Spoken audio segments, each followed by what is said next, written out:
Hello there, it's the 5th of May. Greetings straight from the heart of Africa, Kigali. These are your headlines. The Ministry of Infrastructure notes that the second phase of the Rwanda development project will also involve infrastructure needed in managing storm water. The Global Fund, which supports health programs, has said that it needs at least $18 million to continue its tuberculosis, HIV, and malaria prevention efforts and care for patients living in various countries, including Rwanda. A very good evening to you and welcome to RTV News with me, Martina Ebera.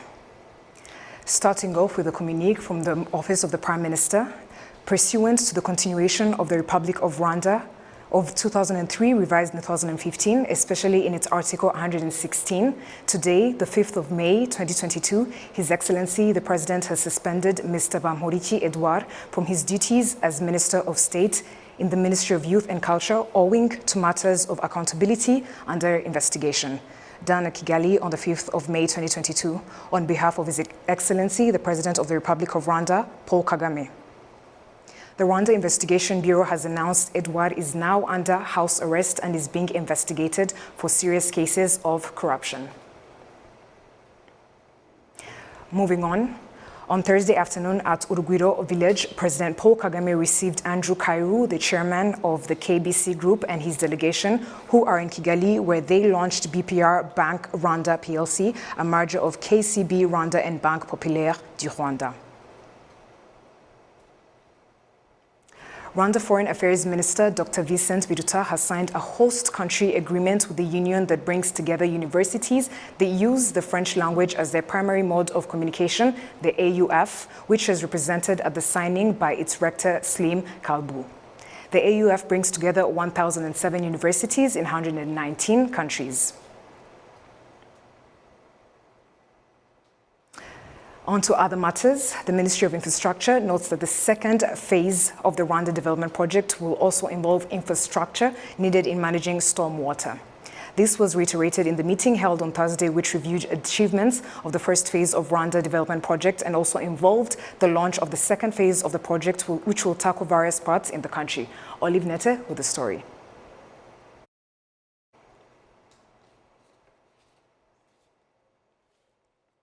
On to the next story. The Global Fund, which supports health programs, has said that it needs at least $18 billion to continue its tuberculosis, HIV, and malaria prevention efforts and care for patients living in various countries, including Rwanda. Isabel Masozera has the report. Isabel Nzeyimana, who is living with HIV, says taking medicine has given her hope and a reason to live. Today you can't tell unless a person tells you they have HIV. The drugs have given us hope. I was able to raise my children. They are now married with their own families. I am healthy. I can work and serve my country.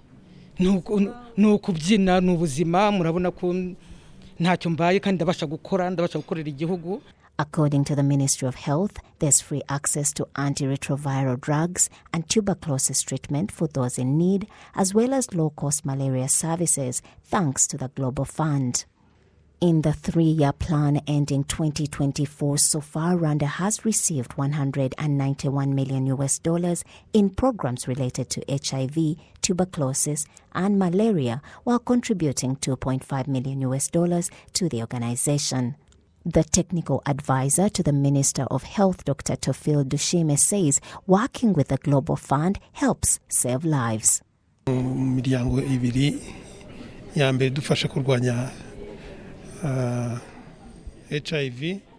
Global Fund comes in form of 2 organizations that help us fight HIV, malaria, and tuberculosis. Another organization is PEPFAR. Over the past 20 years, the money we have received from the Global Fund has played a pivotal role in helping us build national capacity, monitor, buy medicines, and other equipment necessary in the fight against the 3 diseases. We have made great strides. The number of people receiving HIV drugs is over 95%, and the number of new infections is steadily declining.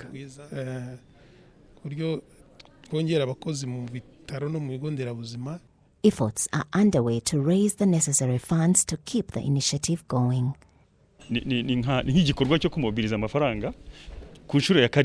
Our plan is to raise money for the 7th time to support these activities over the next 3 years. Countries that have been working with the Global Fund for 3 years have to work ahead of time so that once we spend that money, the 18 billion will be available to continue the program. Without cooperation, many people will die because they will not be able to afford the medicine.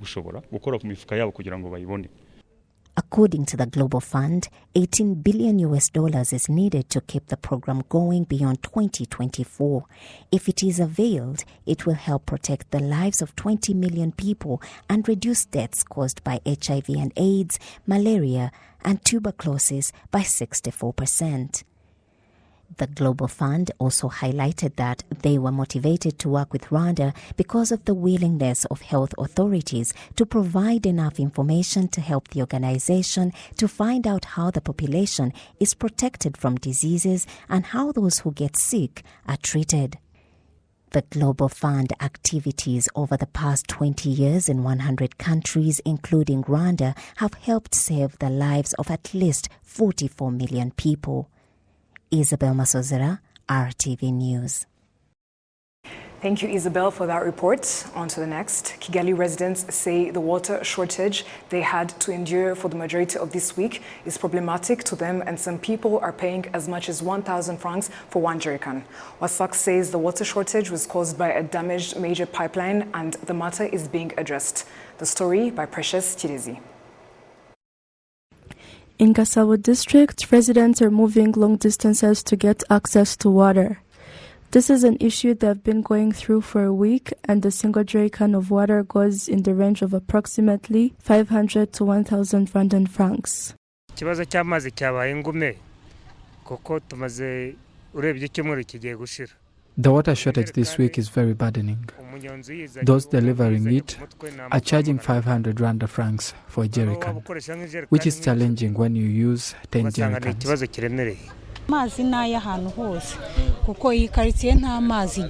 Water shortage is a problem in this neighborhood. We don't know what to do. They're getting water from very far and the jerrycan is up to 1,000. Not having any water to use is very problematic. I brought jerrycans yesterday and I still don't have water. This has diverted the work of cyclists from transporting people to water delivery. A single jerrycan is now worth 1,000 Rwanda francs or 500, depending on where you're taking it. The jerrycan itself is costing us 100, but the manpower to physically carry the jerrycan at full capacity to our vehicles, then deliver it, it is what adds value. Aside from the cyclists profiting off this, there are vehicles designated to transport water. The problem has occurred in Gisozi, Kagugu, Gachuriro, Nyarutarama, Kachiru, and others. Rutagunjira Method, the head of Urban Water, says the water shortage was caused by a faulty pipeline near the Nzove water treatment plant. The pipeline initially supplies 40 cubic meters of water a day, and this problem is going to be resolved in the span of the next 24 hours. The major pipelines are dry, and it will take at least 24 hours before they are filled to capacity again. This doesn't mean everyone will access the water within that time frame. Some will gain access at 6 p.m., then others at 9 p.m. We assure citizens that they will have easy access to water again within 24 hours after that time. Wasak, the Water and Sanitation Corporation, purifies 120 cubic meters of water daily for Kigali city's consumption. However, the city needs 145 cubic meters. Precious Chirezi, RTV News. Thank you, Precious, for that report. The Ministry of Infrastructure notes that the second phase of the Rwanda development project will also involve infrastructure needed in managing storm water. This was reiterated in the meeting held on Thursday, which reviewed achievements of the first phase of the Rwanda development project and also involved the launch of the second phase of the project, which will tackle various parts in the country. Olive Nete with the report. Gitega is one of the places in Kigali city that still has informal settlements. It is near Mazi River, one of the rivers that causes damages in rainy seasons. Among the infrastructures that will be provided in the second phase of the project includes roads, electricity, water supply, and various other facilities. Some residents say that this is beneficial to them. This will benefit us in many ways because when places are renovated, it also leads to greater development. Some people want to expand their projects, such as renovating their homes and their businesses, which makes it more and more popular. And people from all over the world come to invest in better places, not places like these with informal settlements. There is also construction of roads. Like, it is hard for us to go to Kimisagara market.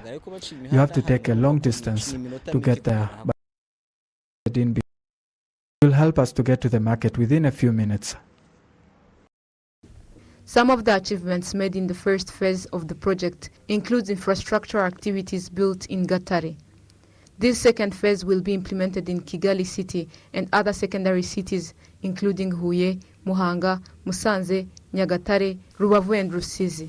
Prudence Rubingisa, the mayor of the city of Kigali, points out that this phase will also implement renovation of wetlands. But also the second phase of this project is also, bringing in some other consideration for a rapid development. Now, tackling the green investment, we are having the rehabilitation of the wetlands that have been availed of recent 3 years now down the road. And we are going to have a component on rehabilitation of the wetlands that we have in the city. Dr. Ernest Nsabimana, the Minister of Infrastructure, notes that this second phase of the Rwanda Development Project will also involve infrastructures needed in managing stormwater. So we appreciate dedicated effort and contribution from Nordic Development Fund, NDF, and the Global Environment Facility GF7, especially for stormwater management improvement in the city of Kigali. So when you look at the topography of the city of Kigali and then the current challenge you are facing induced by the climate change, so and on the rapid urbanization of the city of Kigali, so we really need to care about the stormwater management in the city of Kigali. This second phase of the project is planned to be completed by December 2025 and will be carried out in collaboration with the World Bank. It will cost more than $150 million, with Kigali in particular spending 40% of the total cost of the project. Olive Nete, RTV News. Thank you, Olive Nete, for that report. Moving on to the health sector. As the International Day of the Midwife is celebrated around the world on May 5th, some parents say that midwifery work is a valuable job because they played a key role in their giving birth process. The midwives also say that they appreciate the work that they do, which is a God-given gift they possess. Some of the parents we visited after giving birth, with lots of excitement, are taking care of their babies. For them, the happiness they have today is due to midwives who helped them give birth and gave their best. And now these parents are carrying their healthy babies.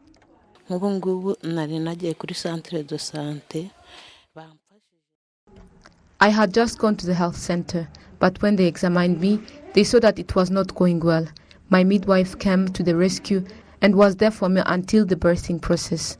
It was all by the grace of God and the dedication of these doctors. God bless them. They helped me and I can testify to that.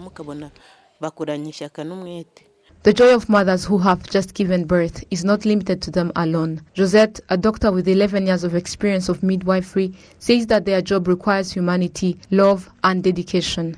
She shares these same thoughts with her colleague Mituimana Innocent, who says that even though he gets paid for what he does, he is delighted by the fact that children who are the country's future pass through his arms. Iyo mbyaje umubyeyi nkamubona ari muzima n'umwana ari muzima. When I help a mother give birth and it all goes well, it gives me strength, which makes me proud of what I do. Because when you work with someone for 9 months or more, she has a lot of plans in store for you. So when the mother and child are alive, we are happy and proud. It gives us love and strength in this work, and we treat it like a calling, helping others to give life to another human being. I do my job well by helping these women give birth successfully, or to give birth to babies, help them breathe or prevent any complications. It is a great feeling which gives me strength to keep on going because When I come to work and it all goes well and the babies are healthy with their parents, it is all any midwife would wish for. The obstacles we face in this job is the fact that there are few midwives to begin with. I request that there should be more schools that can accommodate lessons of midwifery to better or satisfy those who need our help. Midwives are happy with the current state of their development and show that they are very passionate about their work, but show that their numbers are still low, which makes them work overtime. To better the services, the midwives request that they increase the number of people in their department to prevent any complications that are a result of an understaffed department. Dr. Corneille Nihabose, who is the head of Clinical and Public Health Services Department at the Ministry of Health, said that the issue of the understaffed midwives department is being resolved day by day, but that there was a plan to increase the number of midwifery schools and doctors so that everyone can receive the help that they need on time. There is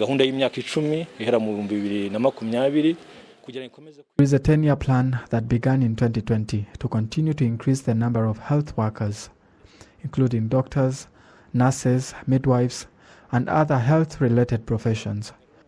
So the midwives profession is also part of the program because the country asked the Ministry of Health to collaborate with the Ministry of Education so that all the categories we need to have experts are considered in addition to that 10-year plan.